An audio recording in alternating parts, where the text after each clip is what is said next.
저는 지금 서울 남대문 시장을 자유롭게 걸어다닙니다. 형형색색의 옷가지들, 풍성한 먹거리들, 그리고 무엇보다 아무도 제 신분을 묻지 않습니다. 지갑에서 돈을 꺼내 물건을 사고 흥정을 하고 웃으며 장사꾼과 이야기를 나눕니다. 이 모든 게 자연스럽고 평범한 일상입니다. 하지만 불과 7년 전만 해도 저는 전혀 다른 시장에서 살았습니다. 북한 청진의 장마당.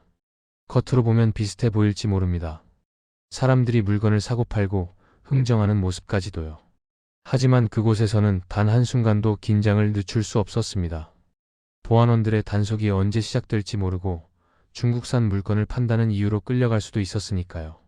그리고 저는 2017년 어느 겨울밤 얼어붙은 두만강 위에 서 있었습니다.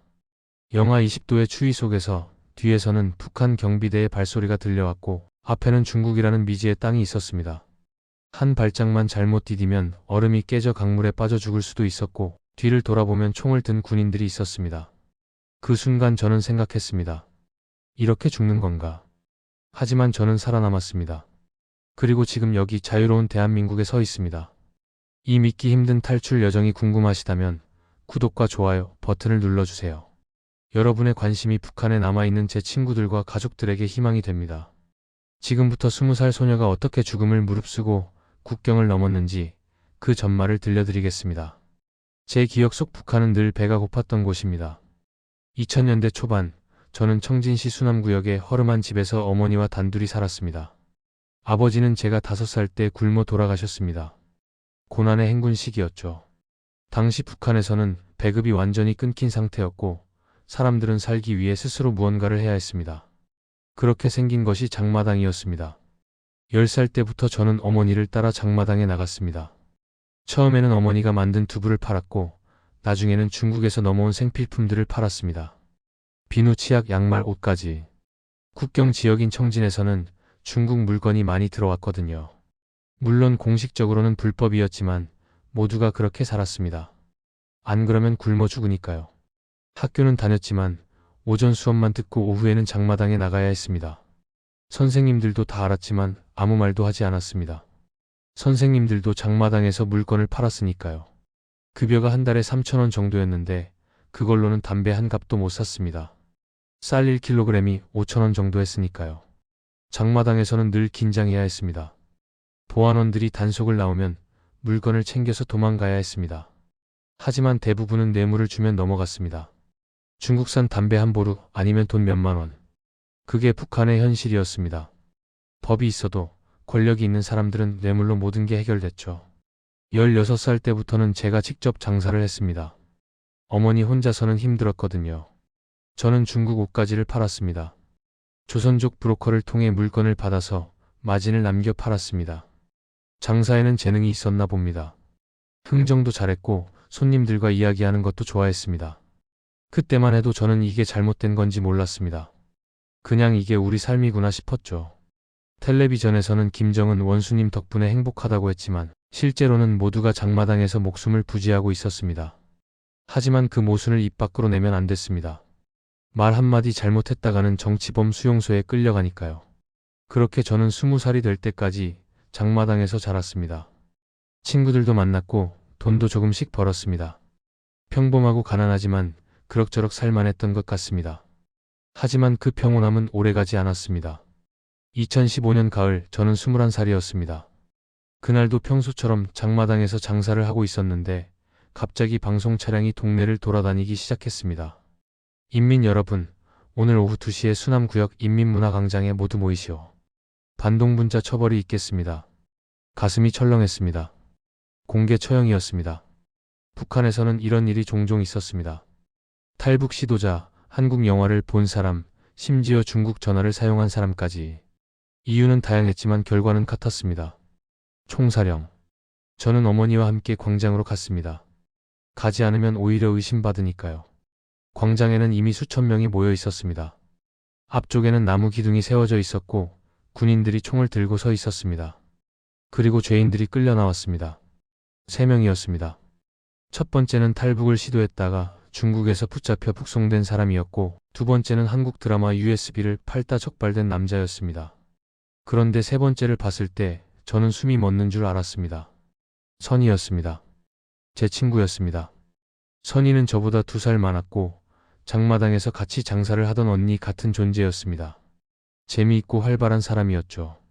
그런 선희가 머리카락이 풀어헤쳐진 채 고개를 숙이고 끌려 나왔습니다. 제목은 국가전복 음모였습니다. 중국인 남자친구에게 북한 실상을 이야기했다는 것이었습니다. 선희는 중국 휴대전화로 남자친구와 연락했었는데 그게 적발됐던 겁니다. 선희는 아무 말도 하지 않았습니다. 이미 고문을 당해서 정신이 없어 보였습니다. 총성이 울렸습니다. 저는 눈을 감을 수가 없었습니다. 주변 사람들도 마찬가지였습니다. 보지 않으면 안 됐습니다. 보지 않는 것도 죄가 될 수 있었으니까요. 선희의 몸이 쓰러졌습니다. 그날 밤 저는 잠을 잘 수가 없었습니다. 머릿속에서 계속 총소리가 들렸고 선희의 모습이 떠올랐습니다. 선희가 무슨 죄를 지었을까요? 사랑하는 사람에게 진실을 말한 게 죄였을까요? 그때 처음으로 생각했습니다. 이게 정말 옳은 건가? 우리가 사는 이 세상이 정상인 건가?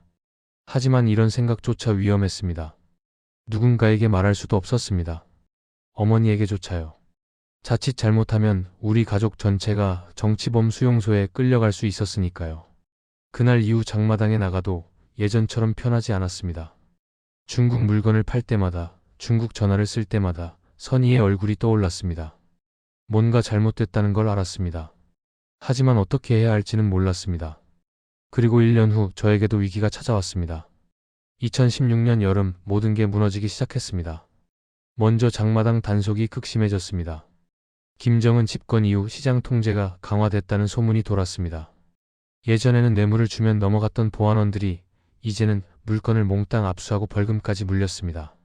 중국산 물건을 판다는 이유로 여러 번 끌려갔고 그때마다 수십만 원씩 벌금을 내야 했습니다. 수입이 거의 끊겼습니다. 그런데 설상가상으로 어머니가 쓰러지셨습니다. 병원에 갔더니 당뇨병이 심각하다고 했습니다. 약을 먹어야 하는데 북한 병원에는 약이 없었습니다. 의사가 조용히 말했습니다. 장마당에서 중국산 인슐린을 구하시오. 돈이 좀 들겠지만 한 달에 필요한 약값이 100만 원 정도였습니다. 제 한 달 수입보다 많은 돈이었습니다. 그리고 그 무렵 더 큰 문제가 생겼습니다. 시 보안서 간부의 아들이 저를 찾아왔습니다. 30살쯤 돼 보이는 남자였는데 장마당에서 저를 봤다며 결혼하자고 했습니다. 저는 정중히 거절했습니다. 하지만 그는 계속 나타났습니다. 집 앞에서 기다리기도 하고 어머니에게 찾아가기도 했습니다. 어느 날 그가 말했습니다. 내가 너를 좋아하는데 왜 거절하는 거야? 우리 아버지가 보안서 부서장이야. 나랑 결혼하면 너희 집안이 편해질 텐데. 협박이었습니다. 거절하면 우리 가족에게 해를 끼치겠다는 뜻이었습니다. 저는 악몽에 시달렸습니다. 선희가 처형당하던 모습, 그 남자의 얼굴, 쓰러진 어머니. 모든 게 뒤섞여서 잠을 잘 수가 없었습니다. 그러던 어느 날 밤 어머니가 제 손을 잡으셨습니다. 어머니는 다 알고 계셨습니다. 미안하다. 네가 이런 고생을 하는데 엄마는 아무것도 해줄 수가 없구나. 그때 결심했습니다. 이대로는 안 되겠다. 여기서는 살 수 없다. 탈북을 결심했습니다. 장마당에서 알게 된 브로커에게 조심스럽게 물어봤습니다. 그는 중국으로 넘어가는 길을 알고 있었습니다. 비용은 1천만 원. 어마어마한 돈이었지만 방법이 없었습니다. 저는 그동안 모아둔 돈을 꺼냈습니다. 500만 원. 나머지는 어머니가 몰래 마련해 주셨습니다. 어머니는 집 문서를 담보로 돈을 빌렸습니다. 어머니에게 말씀드렸습니다. 엄마, 저 중국 가서 돈 벌고 올게요. 하지만 우리 둘 다 알고 있었습니다. 이게 마지막 이별이 될 거라는 걸. 어머니는 울지 않으셨습니다. 그냥 제 손을 꼭 잡고 말씀하셨습니다. 살아라. 어떻게든 살아서 자유롭게 살아라. 2017년 2월 11일 저는 집을 나섰습니다. 돌아보지 않았습니다. 돌아보면 주저앉을 것 같았으니까요. 죽을 각오였습니다. 하지만 그대로 있는 것보다는 나았습니다. 2017년 2월 13일 밤 11시 저는 두만강 앞에 서 있었습니다. 브로커가 안내한 곳은 함경북도 온성군 국경 지역이었습니다. 칠흑같이 어두운 밤이었고 기온은 영하 20도를 넘었습니다. 입김이 하얗게 나왔고 손발이 얼어붙는 것 같았습니다. 저 외에도 3명이 더 있었습니다. 중년 남자, 젊은 부부. 모두 같은 이유로 이곳에 있었습니다. 살기 위해서. 브로커가 조용히 말했습니다. 지금부터 절대 소리 내면 안 됩니다. 경비대 교대 시간이 자정입니다. 11시 40분에 출발해서 12시 전에 건너야 합니다. 강은 얼어있지만 중간 부분은 얼음이 약합니다. 제가 가는 대로만 따라오세요. 가슴이 터질 것 같았습니다. 저 멀리 북한 초소가 보였습니다. 불빛이 어둠 속에서 움직였습니다. 경비병들이 순찰을 돌고 있었습니다. 11시 40분 브로커가 손짓했습니다. 강둑을 내려갔습니다. 얼음 위에 발을 디뎠습니다. 발밑에서 얼음이 삐걱거리는 소리가 났습니다. 심장이 입 밖으로 튀어나올 것 같았습니다. 한 걸음 두 걸음. 천천히 걸었습니다. 브로커는 앞서가면서 손전등으로 길을 비췄습니다. 하지만 불빛을 최소화해야 했기 때문에 발밑이 거의 보이지 않았습니다. 중간 지점에 도착했을 때였습니다. 삐걱. 얼음에 금이 가는 소리였습니다. 브로커가 급히 손을 들어 멈추라는 신호를 보냈습니다. 모두가 숨을 죽였습니다. 저는 그 자리에서 움직일 수가 없었습니다. 한 발짝만 더 가도 얼음이 깨질 것 같았습니다. 그때 저 멀리서 불빛이 움직였습니다. 경비대였습니다. 엎드려. 브로커가 속삭였습니다. 우리는 얼음 위에 엎드렸습니다. 추위는 이제 느껴지지도 않았습니다. 공포가 모든 감각을 삼켰습니다. 불빛이 점점 가까워졌습니다. 경비병들의 목소리가 들렸습니다. 오늘은 춥네. 빨리 교대하고 들어가자. 그들이 지나갔습니다. 얼마나 시간이 지났을까요? 브로커가 다시 일어났습니다. 빨리 가야 합니다. 교대 시간이 다 됐어요. 다시 걷기 시작했습니다. 하지만 이제는 뛰다시피 했습니다. 얼음이 깨지는 소리가 나도 상관없었습니다. 시간이 없었으니까요. 갑자기 뒤에서 총소리가 들렸습니다. 서라. 경비대가 우리를 발견했습니다. 뛰어. 브로커가 소리쳤습니다. 저는 정신없이 뛰었습니다. 뒤에서 총소리가 계속 들렸습니다. 옆에서 젊은 남편이 아내의 손을 잡고 뛰었습니다. 중년 남자도 필사적으로 따라왔습니다. 총알이 얼음 위에 박히는 소리가 들렸습니다. 그리고 마침내 강 반대편 언덕이 보였습니다. 중국이었습니다. 언덕을 기어 올랐습니다. 손이 찢어지고 무릎이 까졌지만 아무것도 느껴지지 않았습니다. 언덕 위에 올랐을 때 뒤를 돌아봤습니다. 북한 땅이 저 멀리 보였습니다. 살았습니다. 저는 살아서 국경을 넘었습니다. 하지만 이게 끝이 아니었습니다. 이제부터가 진짜 시작이었습니다. 중국 땅을 밟았을 때 저는 자유를 얻었다고 생각했습니다. 하지만 그건 착각이었습니다. 브로커가 우리를 연변의 한 조선족 마을로 데려갔습니다. 낮에는 절대 밖에 나가면 안 된다고 했습니다.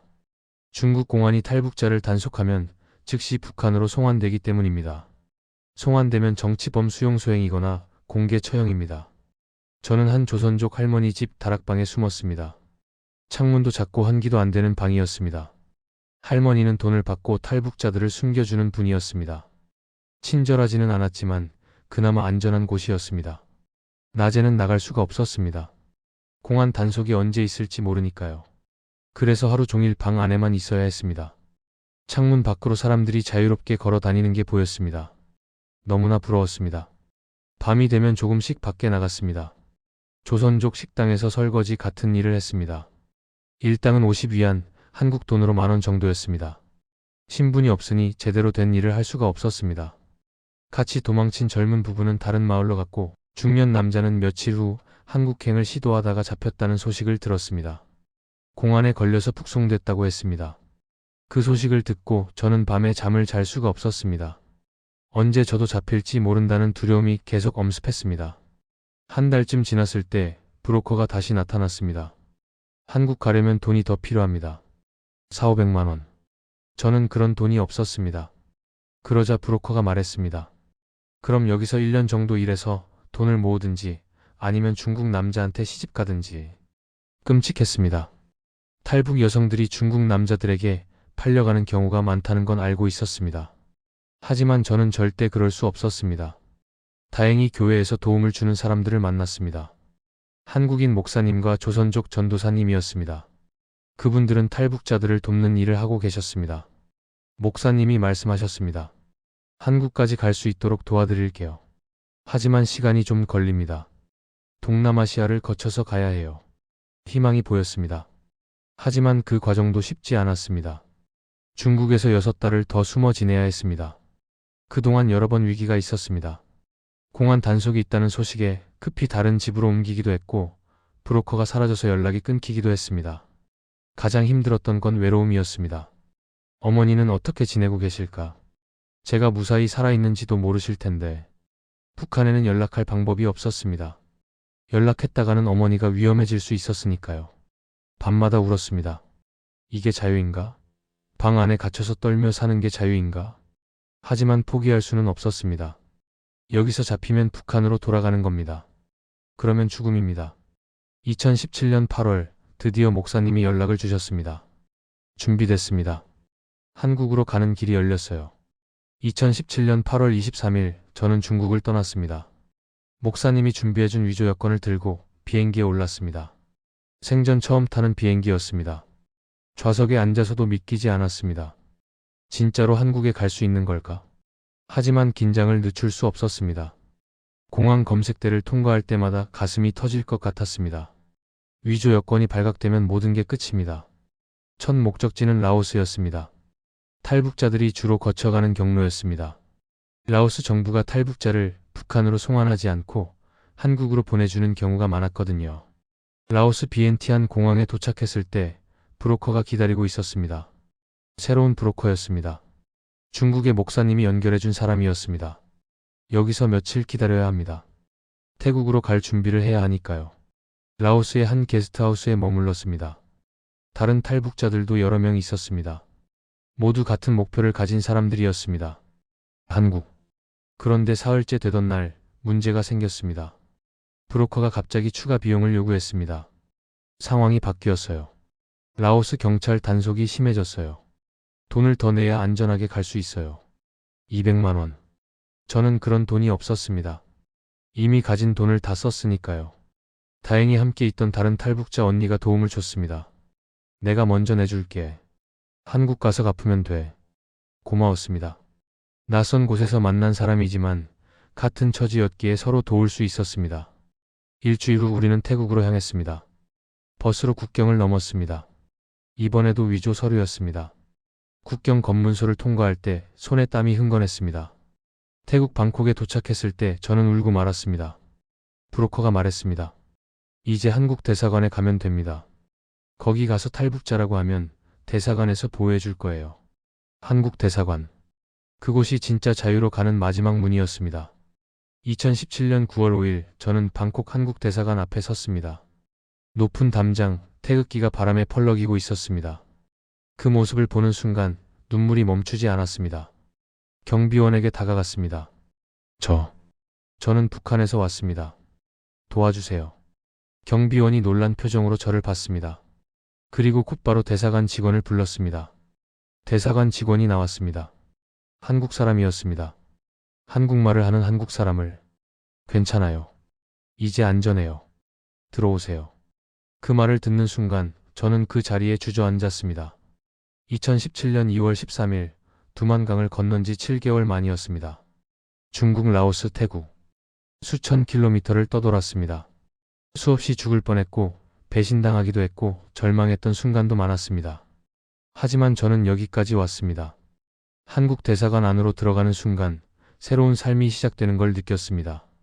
2017년 10월 12일 저는 인천공항에 도착했습니다. 비행기에서 내려 입국장으로 걸어가는데 다리가 후들거렸습니다. 진짜 한국이구나. 내가 정말 자유로운 땅에 온 거구나. 공항 밖으로 나왔을 때 가장 먼저 본 건 환한 불빛들이었습니다. 청진의 어두운 밤과는 완전히 달랐습니다. 자동차들이 질서정연하게 달리고 사람들이 자유롭게 웃으며 걸었습니다. 첫 한 달은 국정원 조사를 받았습니다. 제가 진짜 탈북자인지 어떤 경로로 왔는지 등등. 힘든 과정이었지만 이해할 수 있었습니다. 그 후 경기도 안성에 있는 하나원에 들어갔습니다. 탈북자들이 한국 사회에 적응할 수 있도록 교육받는 곳이었습니다. 석 달 동안 한국어, 경제교육, 취업준비 등을 배웠습니다. 하나원에서 가장 충격적이었던 건 슈퍼마켓 체험이었습니다. 선생님들이 우리를 데리고 마트에 갔는데 진열대에 쌓여있는 물건들을 보고 울었습니다.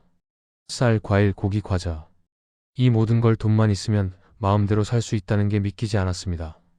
북한에서는 돈이 있어도 물건이 없었고 장마당에서도 단속을 피해가며 사야 했는데 여기서는 아무도 제 신분을 묻지 않았고 아무도 저를 의심하지 않았습니다. 2018년 2월 하나원을 수료하고 서울로 왔습니다. 정부에서 지원해주는 집에서 새로운 삶을 시작했습니다. 처음에는 모든 게 낯설었습니다. 지하철 타는 법, 스마트폰 사용법, 은행 업무. 당연한 것들이 저에게는 다 처음이었습니다. 하지만 사람들이 친절하게 알려줬습니다. 일자리를 구했습니다. 처음에는 편의점에서 일했고 지금은 작은 회사의 사무실에서 일하고 있습니다. 급여를 받을 때마다 신기합니다. 이게 다 내 돈이구나. 누구한테 빼앗기지 않아도 되는구나. 가장 행복한 순간은 커피숍에 앉아 있을 때입니다. 북한에서는 상상도 못했던 일입니다. 창밖을 바라보며 커피를 마시고 아무 걱정 없이 책을 읽습니다. 누가 감시하지 않고 누가 뭐라고 하지 않습니다. 이게 자유구나. 매일 실감합니다. 물론 쉽지만은 않습니다. 가끔 외롭습니다. 한국 사람들과 이야기할 때 제가 모르는 게 너무 많습니다. 영화, 드라마, 노래. 그들이 어릴 때부터 함께 누린 문화들을요. 그리고 무엇보다 어머니가 그립습니다. 어머니는 지금 어떻게 지내실까요? 건강하신지, 제가 무사히 한국에 왔다는 걸 아실까요? 북한에 남은 가족에게 연락하는 건 너무 위험합니다. 자칫하면 어머니가 정치범 수용소에 끌려갈 수 있으니까요. 하지만 저는 포기하지 않습니다. 언젠가 북한이 변하고 어머니를 다시 만날 수 있는 날이 올 거라 믿습니다.